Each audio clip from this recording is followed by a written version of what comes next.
Halo semua, jumpa lagi dengan saya Devri Saipullah. Bagaimana keadaan sore ini? Apakah masih kesal?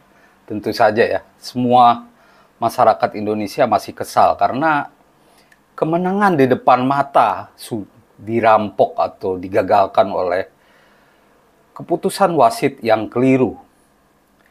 Namun, secara pribadi saya agak gembira juga melihat bagaimana penampilan pemain timnas Indonesia di luar kontroversi wasit. Berdasarkan statistik yang ada, timnas Indonesia terbukti main lebih baik. Itu artinya kita mengalami perkembangan positif di pertandingan ketiga. Setelah imbang lawan Arab, beberapa kesalahan, lalu imbang lagi lawan Australia, di mana kita bertahan total atau tertekan ya lawan Australia, dan kembali imbang di kandang Bahrain yang harusnya ini menang tapi dirampok oleh wasit Ahmed Alkaf. Kita bicara dulu pertandingannya ya. Seperti kita ketahui bahwa timnas Indonesia dikejutkan dahulu oleh gol dari Mohamed Marhun di menit ke-15. Tendangan bebasnya menukik dan tidak bisa membuat Martin Paes berbuat apa-apa. Dan kita setelah mendapatkan angin, para pemain timnas Indonesia berhasil menyamakan skor lewat Ragnar Oratmangun, lewat skema umpan silang dan bola jatuh ke kaki Ragnar dan dia langsung menyapu bola dengan baik sehingga terjadi gol penyeimbang 1-1 di injury time babak pertama. Di babak kedua, permainan kita lebih baik lagi dan kita berhasil melakukan serangan ya, meskipun dominasi ada di pihak Bahrain.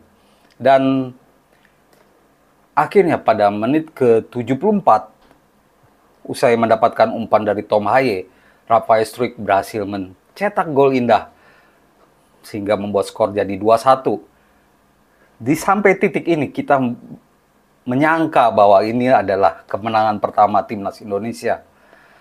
Sampai akhirnya ada perpanjangan waktu, di mana wasit sudah mengambil keputusan untuk memberi perpanjangan selama 6 menit.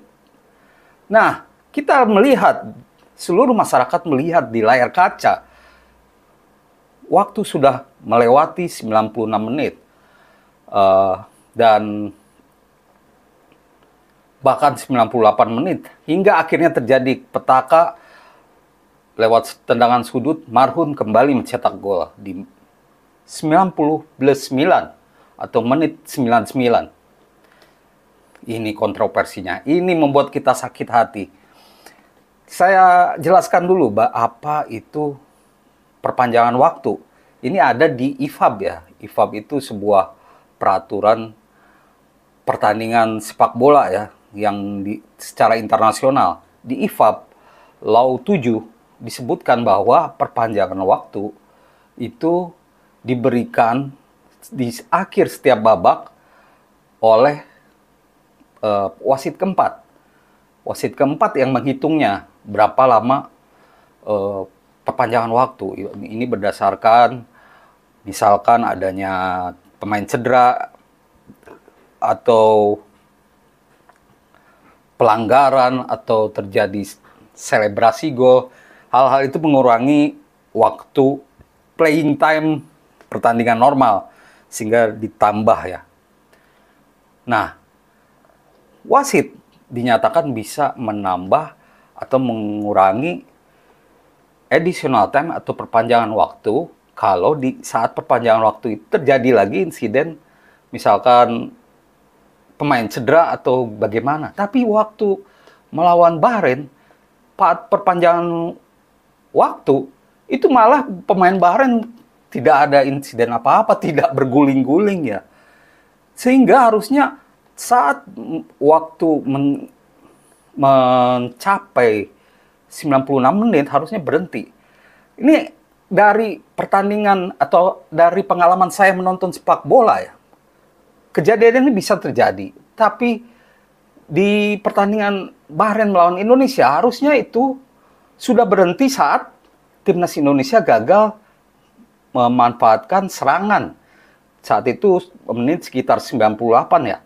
Dan Bahrain kembali menyerang. Nah, saat serangan belum sampai ke sepertiga pertahanan Indonesia, harusnya itu sudah displuit. Tanda pertandingan berakhir, tapi ini terus berjalan. Hampir 100 menit.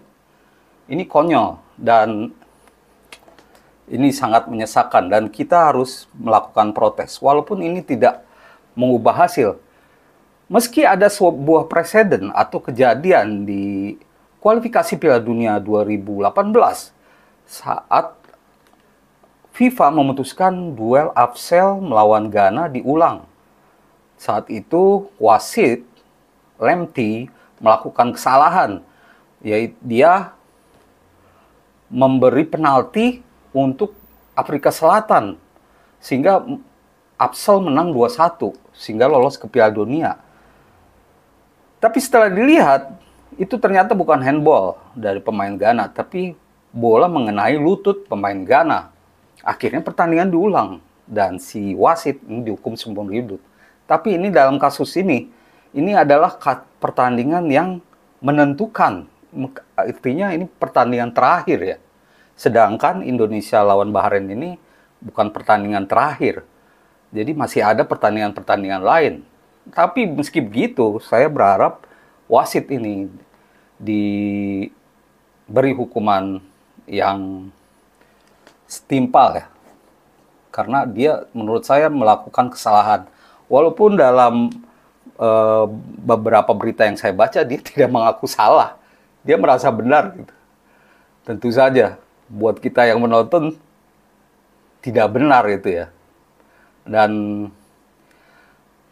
yang saya baca di media sosial banyak simpati datang dari fans-fans luar negeri ya. Irak misalkan. Mereka bersimpati dengan Indonesia dan mengatakan bahwa di Asia, sepak bola Asia, hal seperti itu bisa terjadi dan Iran pun pernah mengalaminya. Sedangkan fans Jepang bilang bahwa timnas Indonesia harus sabar karena Jepang juga sering diperlakukan tidak adil di lapangan oleh wasit-wasit asal Timur Tengah atau di sepak bola Asia. Tapi kalau Indonesia bisa sabar dan tangguh, maka lama-kelamaan akan menjadi seperti Jepang. Nah, di luar itu kita sekarang harus fokus menghadapi Cina. Dan pemain timnas Indonesia, seluruh staf juga sudah langsung berangkat ke Qingdao, Cina usai pertandingan. Ya, tentu masih ada kesal, tapi saya yakin semua pemain sekarang fokus dialihkan lawan Cina. Cina ada di posisi buncit grup C. Mereka kalah 3 kali, belum meraih 1 poin pun. Kalahan terakhir saat melawan Australia.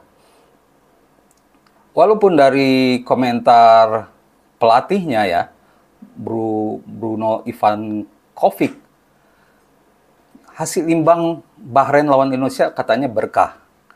Dan mereka menyebut bahwa duel melawan Indonesia adalah pertandingan sebenarnya. Ya, ini bukan pertandingan mudah. Lawan Cina tidak akan mudah. Tapi peluang itu ada. Dan mereka sudah menelan 3 kali kekalahan. Dan seperti yang dikatakan Ketua Umum Erick Thohir, para pemain sebaiknya lampiaskan kemarahan saat lawan Cina. Tentunya lampiaskan dalam arti positif ya. Dalam arti meraih kemenangan 3 poin. Karena dengan itu target 4 poin tercapai. Karena memang PSSI sudah mendapatkan 4 poin. Jadi antara kecewa tidak kecewa sebenarnya. Tapi kecewanya kita seharusnya udah berada di posisi 2 ya, klasemen grup C. Tapi sekarang jadi berada di posisi 5. Nah, pertandingan melawan Cina tentu tidak mudah. Tapi Indonesia sudah tampil lebih baik. Seperti yang saya sebutkan. Dari statistik ya, lapangbola.com disebutkan dibanding lawan Australia contohnya penguasaan bola lebih besar. Ini padahal ini laga tandang. Terus jumlah umpan lebih besar sekitar 400. Akurasi umpan 76%. Sedangkan saat lawan Australia itu 62%. Jumlah peluang juga banyak, 4. Lalu tembakan ke arah gawang 5 dibandingkan 2 saat lawan Australia. Meskipun kita memang beberapa hal kalah ya jumlah tembakan dari Bahrain, tapi artinya kita mengalami peningkatan dan diharapkan puncaknya terjadi saat lawan Cina. Demikian teman-teman ulasan saya. Semoga menjadi informasi yang berguna. Tulis komentar teman-teman soal wasit dan juga peluang Indonesia lawan Cina. Terima kasih atas perhatiannya dan salam olahraga.